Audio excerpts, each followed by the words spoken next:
রবিবার ত্রিপুরা ঐতিহাসিক ত্রিপুরা সুন্দরী মায়ের মন্দিরে পুজো দিলেন ক্রেতা সুরক্ষা, খাদ্য জনসংবরণ এবং নবায়নযোগ্য শক্তি কেন্দ্রের মন্ত্রী প্রহ্লাদ যোশী।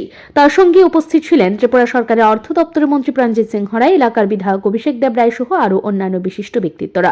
পুজো শেষে কেন্দ্রীয় মন্ত্রী সরাসরি চলে যান চন্দ্রপুর কমিউনিটি হলে। সেখানে বিজেপি কার্যকর্তাদের সঙ্গে বসে মন কি বাত অনুষ্ঠান উপভোগ করেন তিনি। এই অনুষ্ঠান বিজেপির অন্যান্য নেতৃবৃন্দ এবং কার্যকর্তারাও উপস্থিত ছিলেন।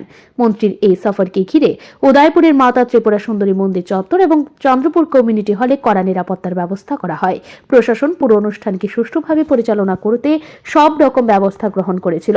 ত্রিপুরা সুন্দরী মন্দির পরিদর্শন এবং মন কি বাত অনুষ্ঠানে কেন্দ্রীয় মন্ত্রীর অংশগ্রহণ রাজ্যের রাজনৈতিক ও সাংস্কৃতিক পরিসরে একটি বিশেষ গুরুত্ব বহন করে। ব্যুরো রিপোর্ট, ঋদ্ধি নেটওয়ার্ক।